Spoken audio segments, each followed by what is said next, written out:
और परीक्षा बहुत हो सकती है, ध्यान रख लेना। ये दास पहले भी कहता आया है कि ये पवन दास सदा तुम्हारे बीच में नहीं रहेगा, सदा तुम्हारे को इस प्रकार से गुरुदेव की प्रेरणा से ये ट्रीटमेंट नहीं देता रहेगा। हो सकता है परमात्मा कोई नया खेल खेल दे, हो सकता है ये पवन दास कुछ समय के लिए जेल चला जाए, और फिर उसके पीछे तुम क्या करोगे?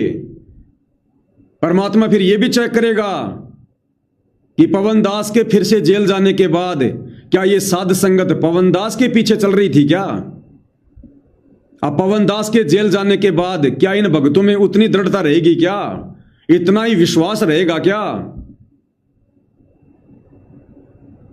तो ये भी ध्यान रख लेना भाई और बहनों, कुछ भी हो सकता है। दास आपको पहले संकेत कर रहा है, ऐसा भी हो सकता है ये दास परमात्मा जी के आशीर्वाद से कुछ दिन सेवा में जेल भी जा सकता है।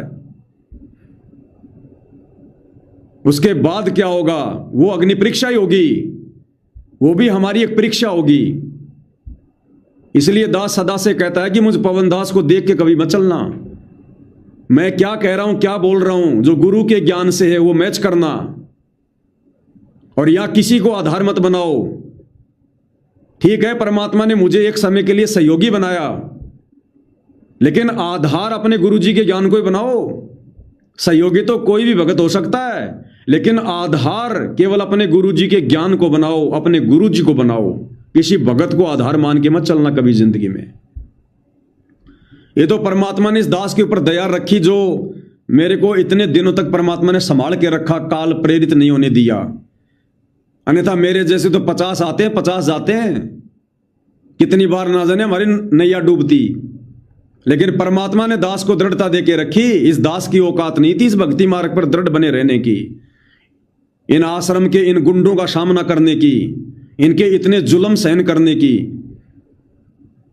ये परमात्मा जी ने विशेष आशीर्वाद देके रखा आप भगत भाई बहनों के लिए, आप लोगों को भक्ति मार्ग पर दृढ़ बनाए रखने के लिए। तो किसी भगत को कभी भी आधार बना के मत चलना भक्ति मार्ग में।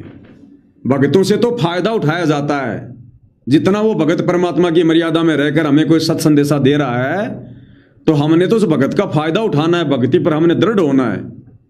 लेकिन उस भगत को देख के नहीं चलना हमने बिल्कुल भी। वो भगत चाहे आज मर जाए, पवन दास चाहे आज मर जाए, आपने कोई शोक नहीं होना चाहिए, किसी प्रकार का कोई दुख नहीं होना चाहिए। यहां सबके अपने कर्म है भाई। पवन दास चाहे आज जेल चला जाए, आप लोगों ने कोई चिंता नहीं होनी चाहिए, और ज्यादा दृढ़ होना चाहिए कि भाई अब गुरुजी नेक्स्ट लेवल की परीक्षा ले रहे हैं। उस पवन दास की भी परीक्षा होगी और हमारी भी परीक्षा लेंगे अब गुरुजी नेक्स्ट लेवल की, और ज्यादा हमने दृढ़ होना है पहले से कहीं ज्यादा। तो ये अग्नि परीक्षा है, कुछ भी हो सकता है, और हिंट परमात्मा पहले दिलवा देते हैं ताकि आगे चलकर एकदम से कोई बौखला ना जाए। ये भी गुरुदेव भगवान की विशेष मेहर समझना, उनकी रजा समझना। तो आधार केवल अपने गुरु जी के ज्ञान को।